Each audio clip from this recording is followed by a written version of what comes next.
समाज के पुरोधा समाज के संत अलवर से हमारे सांसद महंत बालकनाथ जी महाराज, भारतीय जनता पार्टी के हमारे प्रदेश अध्यक्ष श्री ओम प्रकाश धनखड़ जी, हमारे बीच में उपस्थित महंत शिवनाथ जी योगी, उपस्थित सभी संत समाज, हिमाचल प्रदेश से पधारे हमारे विधायक पूर्व डिप्टी स्पीकर श्री हंसराज जी, करनाल की हमारी मेयर बहन रेणुबाला गुप्ता जी,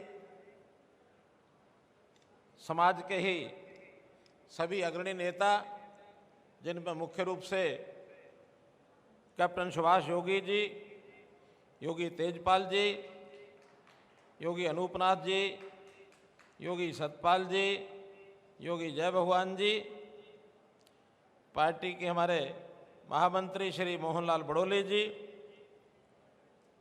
महामंत्री श्री वेदपाल जी, हमारी चंडीगढ़ इकाई के प्रदेश के भारतीय जनता पार्टी महामंत्री श्री रामवीर भट्टी जी, हमारे विधायक श्री हरेंद्र कल्याण जी, पूर्व मंत्री श्री करुणदेव कंबोज जी, पार्टी के जिलाध्यक्ष श्री योगेंद्र राणा जी, उपस्थित सभी मंच पर बैठे या सामने बैठे हुए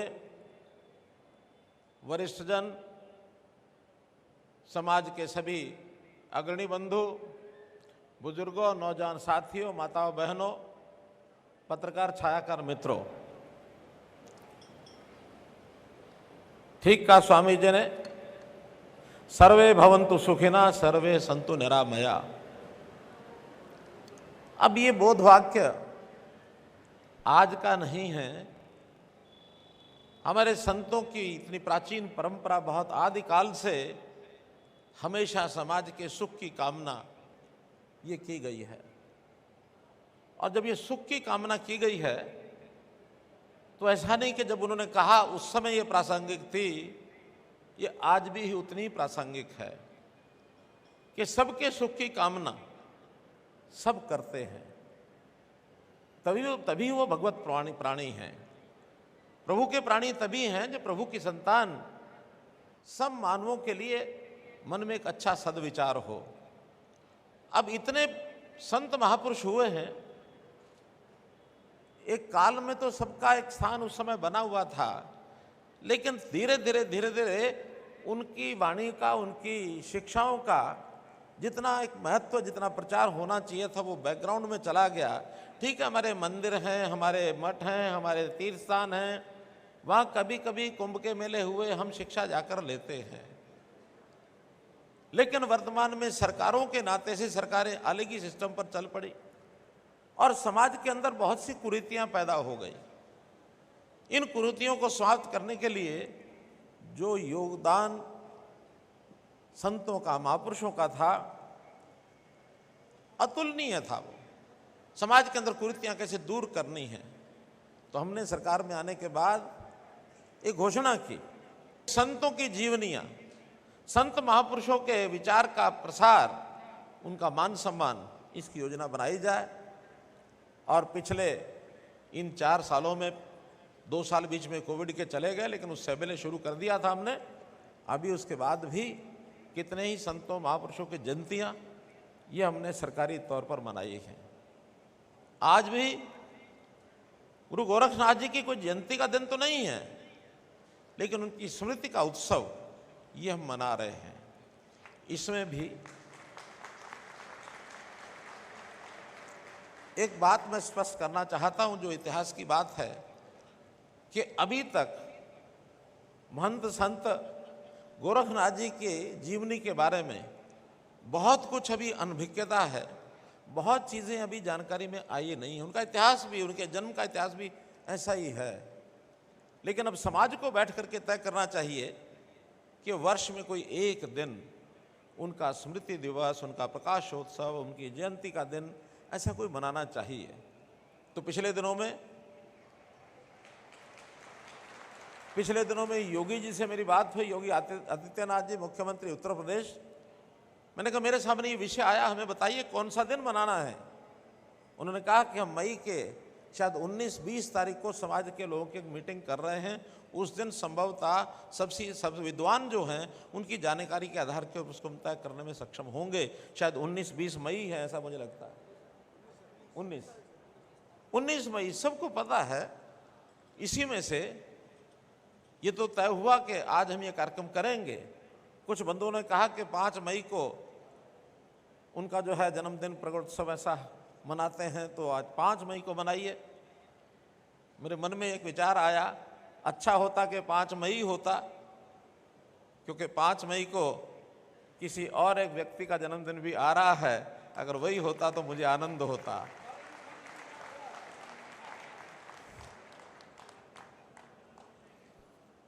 लेकिन अभी जो विवाद हो गया तो मैं कह नहीं सकता कि वो 5 मई होगा या कौन सा होगा। लेकिन उस उपलक्ष्य में 4 मई को आज हम उनका एक स्मृति उत्सव ये मना रहे हैं। इस अवसर पर मैं आप सभी को, समाज के नेताओं को, संतों को, सबको अपनी ओर से बहुत बहुत बधाई, बहुत बहुत शुभकामना देता हूं। विषय बहुत रखा जा सकता, लेकिन आज मैं थोड़ा दूसरे एक विषय पर एक नए एंगल से आपके सामने विषय रखूंगा। पिछले दिनों में दर्जनों ऐसे कार्यक्रम हुए, अलग अलग समाज के हुए। जैसे आप भी कहते हैं कि फतेहाबाद में कार्यक्रम हुआ था, उसमें आप लोग आए थे। अनुसूचित जाति के बहुत से समाजों का, पिछड़ा वर्ग के बहुत समाजों का ये हमने कार्यक्रम किए हैं। अब कार्यक्रम के समय एक लंबी हमको सूची मिलती है कि ये हमारी मांग है, इसको पूरा करिए।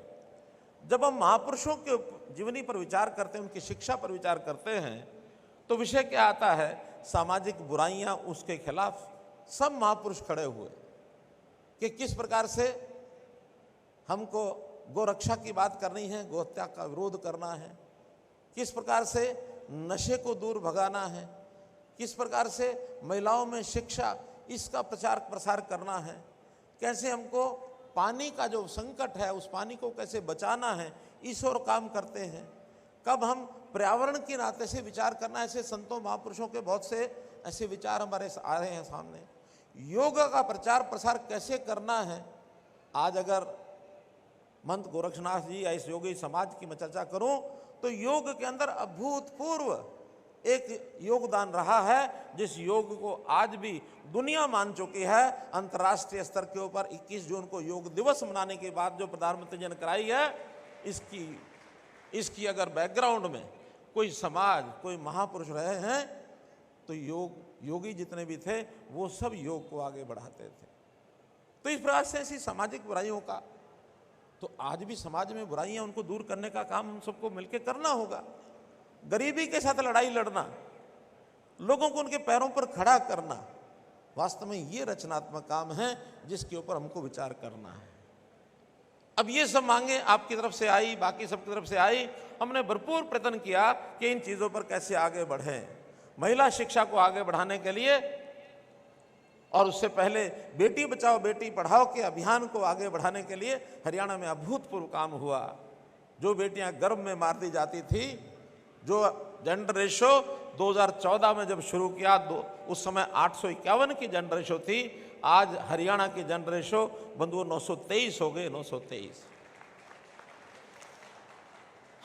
2000 जन्म के पीछे 72 बेटियां जो गर्भ में मार दी जाती थी, आज वो बचती हैं।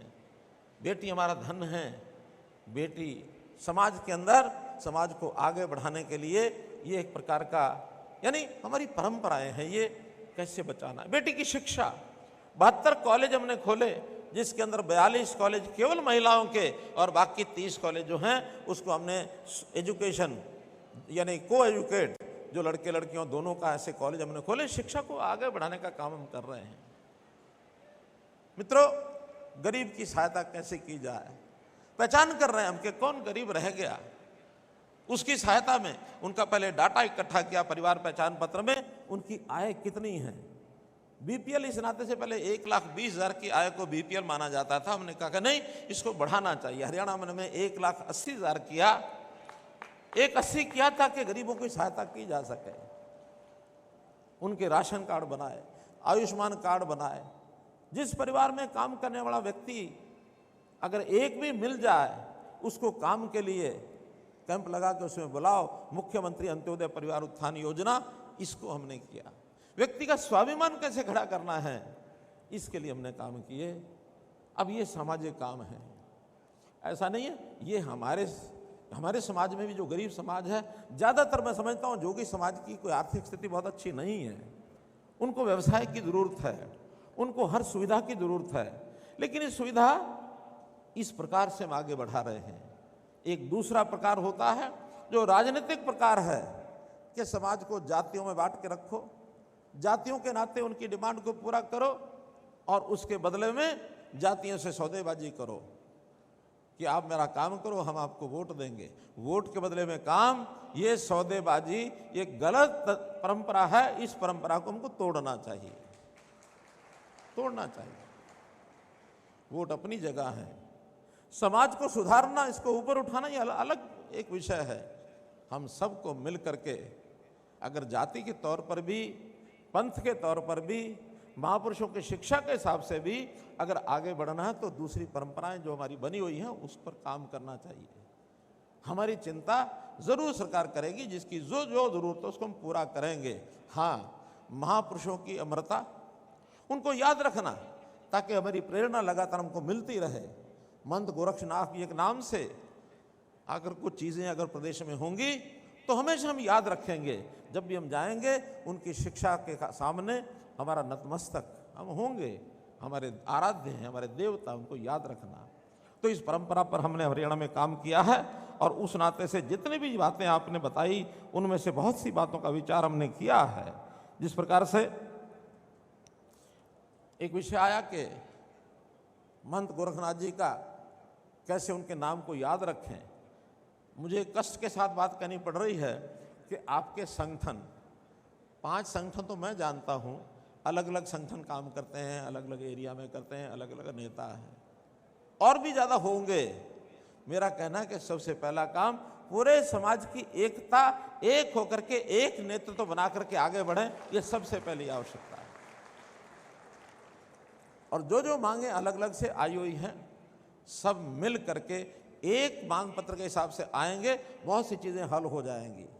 जैसे हम 2 या 3 शहरों के अंदर महंत गोरखनाथ जी के नाम से कुछ चौक का नाम रखेंगे, लेकिन वो जब तब आप सहमत होकर के हमको बता देंगे। हम 2 या 3 मार्गों का नाम उनके नाम से रख देंगे, आप सहमत होकर के बता दीजिए कि महंत गोरखनाथ जी के नाम से ये मार्ग रखने हैं, बशर्ते कि पहले किसी और का नाम नहीं होना चाहिए, क्योंकि हम किसी दूसरे को तकलीफ भी नहीं पहुंचा सकते, नहीं ना पहुंचा सकते। हमारे जो अपने आराध्य हैं उनके नाम से अलग से मार्ग हम रखें। कोई एक शिक्षण संस्थान, कोई कॉलेज से हम शुरू करेंगे, किसी एक कॉलेज का नाम महंत गोरखनाथ जी के नाम से उनका नाम रखेंगे।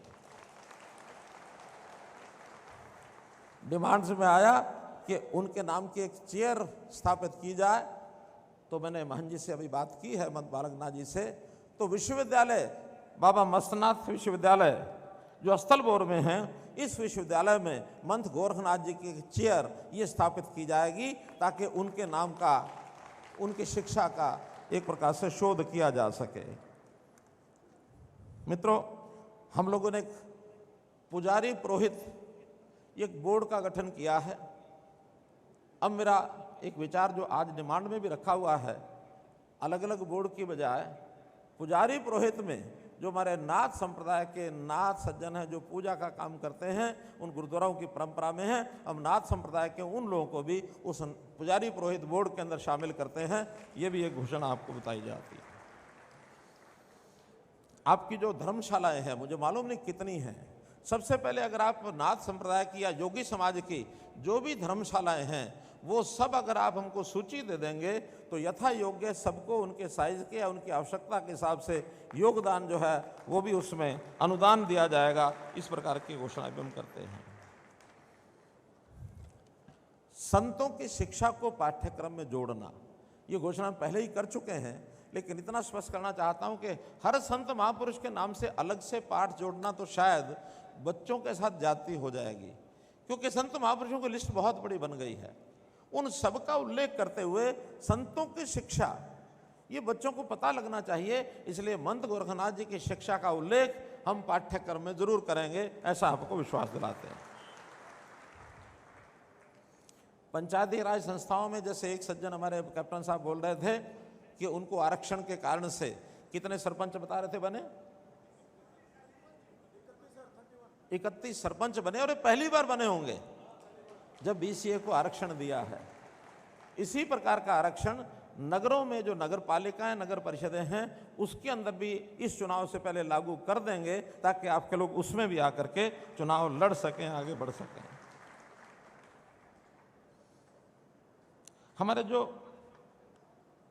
पारंपरिक संगीत वादक हैं, सारंगी वादक हैं, फिर कुछ और अन्य जो शिव विवाह आदि के ऊपर जो जिस प्रकार से वाद्य बजाते हैं, ऐसे सब वादकों के लिए एक विशेष आयु के बाद जब वो अपना वाद्य बजाने के सक्षम नहीं रहते, आखिर फूंक मारनी होती है और वाद्य फूंक से ही है, तो एक सारी आयु तक वो संभव नहीं होता है, तो जो उनकी सक्षमता समाप्त होगी, ऐसे वाद्य वादकों के लिए अलग से पेंशन की एक स्कीम बन रही है, ताकि उनकी आजीविका की पेंशन उनको ये मिल सके।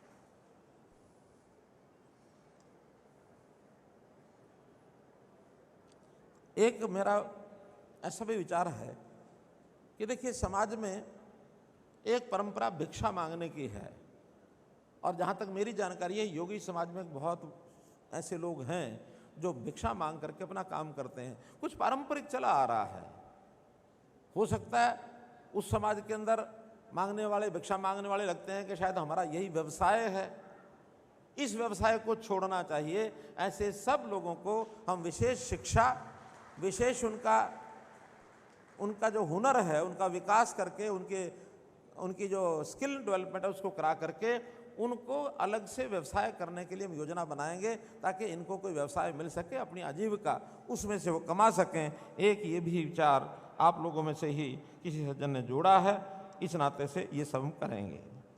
मैं इतना ही कहूँगा कि इन महापुरुषों की जयंतियाँ हम सब मना रहे हैं, और उसमें शिक्षा के आधार पर जो चीज़ें हमारे लिए संभव होंगी, सबसे महत्वपूर्ण बात करेंगे शिक्षा। शिक्षा में हमने आरक्षण पहले से दे दिया है। अब एक आरक्षण की जात पात के नाम से जो लोग कहते हैं इस जाति को यहाँ जोड़ दो, इस जाति को यहाँ जोड़ दो, बहुत सी चीज़ें ऐसी होती हैं दूसरी जातियों से जुड़ी हुई होती हैं। हमने कोई चीज़ कहीं भी अगर करते हैं तो कहीं ना कहीं उसका असर भी जाता है। हम उसमें योग्य विचार करने के बाद जो गरीब है, जिसको आरक्षण पहले नहीं मिला है, उसके लिए विशेष योजनाएं बनाएंगे। लेकिन अगर कोई वर्ग पहले से आरक्षण में आ गया है, उसको अतिरिक्त लाभ देना कई बार कठिन होता है, कई विषय इसमें कोर्ट में भी चले जाते हैं। तो हमने घोषणा की थी कि अगर योगी समाज या घुमंतु समाज, बहुत जातियाँ उसमें, उन जातियों में से कोई जाति जिसको आरक्षण नहीं मिल रहा, ऐसे परिवार में यदि सरकारी नौकरी पहले से नहीं है तो उनको सबको 5% अंक ये अलग से मिलेंगे, और ये आपके समाज पर भी लागू होता है तो उनको 5% अलग देंगे। लेकिन किसी को एक बार आरक्षण का लाभ मिला है तो उसको ये कठिन हो जाता है, दो लाभ नौकरियों में मिल नहीं सकते हैं। एक चीज़ और मैं आपको स्पष्ट करता हूँ, मैंने स्वामी जी को बताया है, हालांकि वो पता नहीं क्यों बैठ गया कि शायद कोई बहुत बड़ा लाभ होने वाला। एक शब्द है डीएनटी। डीएनटी की बात बहुत लोगों ने की है कि समाज को डीएनटी में जोड़ दिया। अब वो जोड़ा कि नहीं जोड़ा मुझे कुछ ध्यान नहीं आ रहा, लेकिन आप लोगों ने उसको विषय जो बनाया मैं स्पष्ट करना चाहता हूँ। डीएनटी क्या होता है? डीएनटी से अगर डी हटा दो तो बनता एनटी। एनटी कभी अंग्रेजों के टाइम पर होता था नोटिफाइड ट्राइब, जो पढ़े लिखे लोग उसको समझेंगे। नोटिफाइड ट्राइब वो होते थे, जैसे थाने में 10 नंबरियों की लिस्ट लगती है ना, कि 10 नंबर ये परमानेंट अपराध करने वाला आदमी है, इससे बच के रहो। ऐसे नोटिफाइड ट्राइब वो होते थे जिनसे समाज को बचने के लिए कहा जाता था। उनका जो व्यवसाय धंधा कोई साहिब का होता था जिससे लोग पसंद नहीं करते थे। ऐसे नोटिफाइड ट्राइब कुछ जातियाँ होती थी, उनको अलग से पहचान बन गई। नोटिफाइड है, लोग उसको घृणा की दृष्टि से देखते थे। देश आज़ाद हुआ तब ये विचार आया कि नहीं, अब हम सब समान हैं। जो नोटिफाइड ट्राइब हैं उनको डी नोटिफाई कर दो, अर्थात उनके ऊपर जो तमगा लग गया है ये गलत समाज का, उसको ठीक करना तो उसको डी नोटिफाई कर दो। तब उनको डीएनटी कहा और ये कहा कि पिछड़ा हुआ समाज है, इसको थोड़ा आगे बढ़ाना चाहिए, तब वो बना डी नोटिफाइड डीएनटी। हम कहते हैं हमको डीएनटी में जोड़ दो। डीएनटी का मतलब तो पहले नोटिफाई बनो, पहले एंटी बनो। नोटिफाई का अर्थ मैं शब्दों में बता नहीं पा रहा हूं आपको कि किस टाइप का नोटिफाइड समाज होता था। बता सकते हैं मंच पर बैठे हुए कोई? हाँ, क्या होता था? ये जी जो लुटेरे और डकैत के डालते थे ना जब गांव में देहात में, हाँ, तो अंग्रेजों ने 1872 में कानून बनाया था कि ये जातियां यहाँ के बताओ, यहाँ के बताओ, सबको पता लगे डीएनटी क्या होता है। हाँ, एंटी अंग्रेजों ने बनाया था 1857 के बाद। हाँ, और 1872 में ये कानून आया था कि जो जातियां समाज को लूटती हैं, डाके डालती हैं और ख़ास तौर से अंग्रेज जाति को तंग करती हैं, वो थाने में हाजिरी लगाया करेंगी और जब थाना छोड़ेंगे दूसरे शहर में जाएंगी तो उस थाने में हाजिरी लगाया करेंगी। उसको एनपी बोलते थे, नोटिफाइड ट्राइब। और ये 1952 में डीएनटी बनाया था भारत सरकार में 1952 के बाद, परंतु इस पर कोई कार्य नहीं हुआ। वो तो राजनीतिक कारण हो सकते हैं, कुछ और भी कारण हो सकते हैं, परंतु मौजूदा सरकार ने फतेहाबाद में रैली की थी कुछ उसमें फायदा देने के लिए। वो तो सुनिए, वो जो नोटिफाइड पहले थे उन्हीं को डी नोटिफाई किया था। इसमें अगर नया जुड़ना चाहेगा समाज तो जुड़ नहीं सकता वो, क्योंकि नोटिफाइड मतलब जो पहले से जैसे बताया लुटेरे थे, कुछ जो डाका करते थे, उनको तंग करते थे, उनकी एक समाज का एक नाम था जो नोटिफाई हुए थे, उनको हटाने के लिए डीएनटी कर दिया। नया समाज डीएनटी बनाने से बल्कि कई बार गलत अर्थ निकलता है कि पहले इसको एंटी बनाओ फिर इसको डीएनटी बनाओ। तो हमारा समाज क्या एंटी बनना चाहेगा? क्या नहीं बनना चाहेगा। हाँ, पहले जो एंटी में थे वो डीएनटी हुए हैं, उनके उत्थान के लिए जो योजनाएं बनाएंगे वो सारी समाज के हित में आगे भी बनाएंगे। उनकी शिक्षा में, उनके रोजगार में, उनको मुख्य धारा में लाने में किसी को भी अब वो चीज़ नहीं रहेगी जो कभी अस्पृश्यता, पहले अनटचेबिलिटी होती थी। अब छुआछूत का जमाना नहीं है, हम सब समान हैं, बराबर हैं। तो बराबर होने के लिए डीएनटी की सारी योजनाएं बना करके उनको मुख्य धारा में लाया जाएगा। नया डीएनटी बनाने का कोई परंपरा नहीं है, मैं इतना बताना चाह रहा हूँ। इसलिए कि बार बार ये विषय आता, हमको डी नोटिफाई जोड़ दो, हम ये कर दो। मैं अंत में मैं इतना ही कहूँगा कि इस समाज का जो योगदान, प्राचीन समय का जब इतिहास है तो ये कह सकते हैं कि आज योगी समाज ही हमारी उन परंपराओं का वाहक है जो कभी हमारे सांस्कृतिक पहचान होती थी। हमारे मंदिर थे, हमारे मठ थे। अंग्रेज़ों ने और उससे पहले मुगलों ने, अंग्रेज़ों से पहले मुगलों ने जितना मंदिरों को तोड़ा, उसमें तोड़ने के लिए यानी ना तोड़ा जाए इसका मुकाबला करने के लिए जो योगी समाज ने योगदान किया अभूतपूर्व है। और इसके लिए एक प्रमाण मैं आपको बताता हूँ कि नेपाल के अंदर मंत गोरखनाथ जी का चित्र वहाँ की मुद्रा पर अंकित होता था। जब माओवादियों की सरकार आई तो उन्होंने वो चित्र वहाँ की मुद्रा से हटा दिया। जैसे हटाया तो वहाँ विद्रोह हुआ और हमारे गोरखनाथ के जो योगी समाज के लोग हैं उन्होंने विद्रोह के बाद उस माओवादियों का भी सफाया कर दिया। ये इस प्रकार का सिस्टम हमारे यहाँ पहले कभी होता था। योगी समाज का बड़ा स्थान था। अगर राम जन्मभूमि की रक्षा करने के लिए आज इसका श्रेय किसको दिया जा सकता है तो देश के प्रधानमंत्री नरेंद्र मोदी, और अगला कोई श्रेय लेने वाले कोई हैं तो योगी आदित्यनाथ जी वहाँ के मुख्यमंत्री। और राम जन्मभूमि को सुरक्षित करने के लिए उनको योगदान दिया जा सकता है। तो समाज की रक्षा सुरक्षा, धर्म की रक्षा सुरक्षा, जो कभी गुरु परंपराओं में से ये चीज़ें निकल के आई, योगी समाज तो आदिकाल से चलता आ रहा है। मैं योगी समाज के प्रति अपनी पूरी श्रद्धा रखता हूँ। इतना ही मेरा निवेदन, सब इकट्ठे होकर के एक ग्रुप बना के मेरे पास आ जाओ। जो आवश्यकताएं आपकी शिक्षा की, स्वास्थ्य की, सुरक्षा की, स्वाभिमान की, जो चीज़ें आपको चाहिए सारी चीज़ें आपको प्रदान की जाएंगी। बहुत बहुत धन्यवाद, बहुत बहुत आभार।